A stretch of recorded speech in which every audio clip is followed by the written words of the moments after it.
So you want to be more productive. Unfortunately, if you're making one of these mistakes, they're totally going to withhold your progress and you should better avoid them. And today, I'm going to show you how. Being productive is different from being effective, because being effective simply means you're doing the task in hand in a resource-efficient manner, while being productive actually means you're doing the task that will actually lead to the result, also called the product, that you want. For example, if you decide you're going to work out and in your 30 minutes of exercise you do 15 different type of exercises, you probably were extremely effective, not resting for a second and going and pushing as hard as you possibly can. But depending on your goals and your long-term or end goals, there might be a better exercise plan that you probably should have followed. If at work you have 30 action items on your to-do list and in one day you managed to cross off 25 of them, you were probably extremely effective. But if one of the remaining 5 was actually the most important thing, then sometimes it's better to simply do just this one. So the number one key on being productive is actually having a clear outcome, a clear goal, a clear intent, being absolutely certain about what is it that you actually want to achieve in the end of the day. But more on that on a different video. Because the thing is that even if you know exactly what you're after, if you're doing one of these 5 mistakes, they could really be holding you back. So let's be productive and start with the most major ones. The number one mistake is forgetting what you're truly after. Even if you know it, you still may forget it. You see, every single one of us has a system for managing himself, and most of us manage ourselves in a reactive kind of way. That means they're not actually managing themselves too much, and mostly they respond to what's happening around them. And this system and this idea might be okay-ish if you're having the perfect environment, if you're having like the perfect job with the best people around, but for most of us it will lead to extreme stress and frustration. The number one example I can give you for it is the way most people are using their mobile phones. For example, they simply use it to respond, to be reactive. Someone calls them, they'll answer. Someone sends them a message, they'll probably check it out. A notification, okay, let's see. And if they want to do something with it, okay, then, only then, they'll proactively send a message or call someone. The worst thing about reactive self-management is that it makes you forget what you're truly after. It makes you forget the true outcome, forgetting what's truly important to you. And that's why so many people are answering their phones while they're working on an important project, or for example, they are looking at notifications while sitting with friends, families, or even on dates. And it's not like they don't know that the project is more important than the conversation, or that their friends are more important for them than the notification. It's simply the reactive habit of responding to everything. Them being reactive simply makes them forget. And I'm not saying it never happens to me, but I make sure it's relatively rare. So every time before we're doing something that's important for us, it's important that we ask ourselves the questions. Why is this important for me? What am I after in this task? Why am I actually doing it?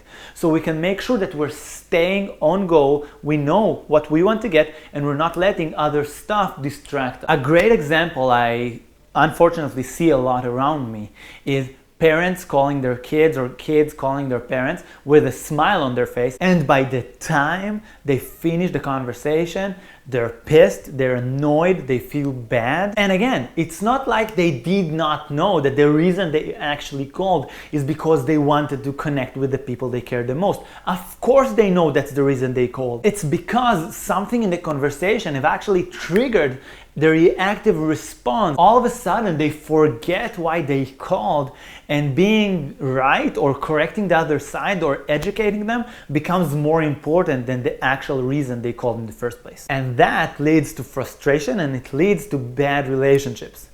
So the number 2 biggest mistake that people make that absolutely crushes their productivity is taking on too much on themselves. See, my guess is that if you were watching this channel on a regular basis, and even if it's the first video of me you ever watch, you're actually the kind of person that wants to get more, that wants to be better, that wants to achieve more. And this kind of people, including myself, tend to think that if we'll do more and take more on ourselves, no matter how much we've already taken, it will make us achieve more. And that might be true for some people. For example, if you're working 2 hours a day, probably you should work a little bit more if you want to accomplish great things in your workplace. But if you're already working for 10 or 12 hours, more hours will not necessarily make the difference. And this is why successful people, or so-called successful people, are often stressed. And when we're getting into a stressed mode, we're way more likely to be full-on effective, forget why we were doing it, and simply crush into a wall. The thing is, I'm probably the last person in the world to tell you that you cannot do more. But I have a very strong and powerful tool for you to actually be sure that even if you're planning on too much, even if you're taking too much on yourself, you'll still be productive. So if you think you might be taking up too much on yourself, be sure to use this one simple tool. Make sure that when you start your day, you're doing the most important thing first. Make sure you're not starting your day, you're not starting your schedule before the one most important thing, one most productive thing actually gets done. I have right now 2 videos about morning routines, which are a great way to actually make sure you're doing the most important things first. The first video is about things that we should consider, that you should consider doing in your morning routine, doing every morning in order to stay productive all day. And the second actually details a step-by-step process to make sure you embed the habit of having a morning routine so you can actually stick to it.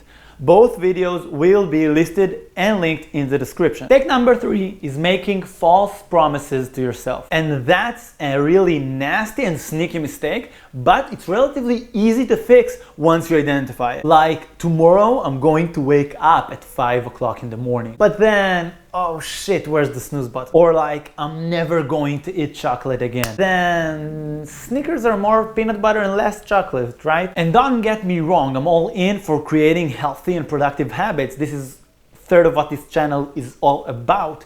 But making promises to yourself and breaking these promises come at a price, come at a very high price. And while making and breaking promises to others make them distrust you, when you're making promises to yourself and breaking those promises, you're actually losing the trust you give to yourself, which is 100 times worse. Of course, if you decide on doing something and every once in a while you fail or you simply don't do it, that's fine. Think about it this way.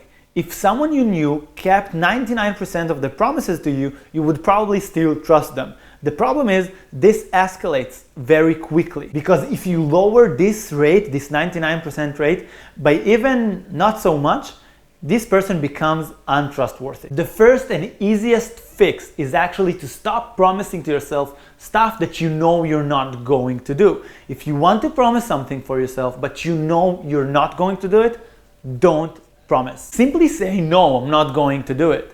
It's harder in the short term. Also, it's true about in relationships with other people. When you're telling them no and they're asking you for something, it's harder in the short term. But after a few days, when you actually have to deliver on this promise, it is absolutely worth it. And if you already promised something to yourself for like 10 times and broke it over and over again, consider not making the same absolute promise with the same absolute strategy over and over again. Try to change your approach about it, or promise something smaller. Promise something to yourself about like only taking the first step. If you don't already know it, you'll be amazed at how quickly small steps create magnificent things. Mistake number 4 is not communicating responsively and proactively with the people you care about. out. Sounds weird, I know, but hear me out. As we discussed earlier, being reactive is more or less the standard of living for most people. And this is why most people will expect you to be reactive to their requests as well. They will want you to be reactive to their communication, to act upon them in real time. I don't really have to explain why it's a huge productivity killer, right? And I could tell you, like many others, that you should not care about what other people think or feel, and you should be focused on developing yourself. That in 10 years, when you'll be incredibly successful and incredibly productive, they'll envy you and they'll ask you for tips and how they can better their lives. And you know what? From my personal experience, it's absolutely true.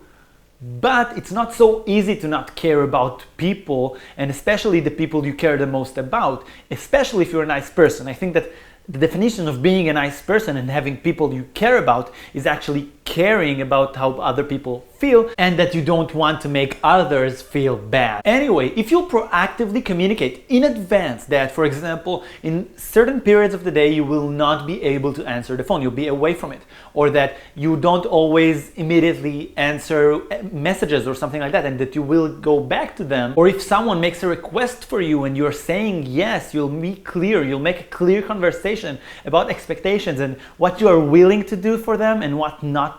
Really? I know, in the beginning it might be hard to actually initiate these conversations. They might not be comfortable for you, but it will immediately make you way more productive, and in the short to middle term, they will actually learn to respect it, to appreciate it, and some of them will actually start initiating these conversations with other people around them, creating them and making them even more productive. And I'm telling you, you will feel amazing knowing that you inspired the people you care about to be more productive in their lives. Mistake number 5 is neglecting to take care of your health. And I know that especially if you're young, it feels like the last thing you have to do, the least urgent one. But I want you to really be healthy, I want you to be happy, and I want you to be productive in the long term. So be sure to not neglect it. Be sure to take care of your health. Stay healthy, please. Because if you won't be healthy, it won't work. And I'll see you in the next video.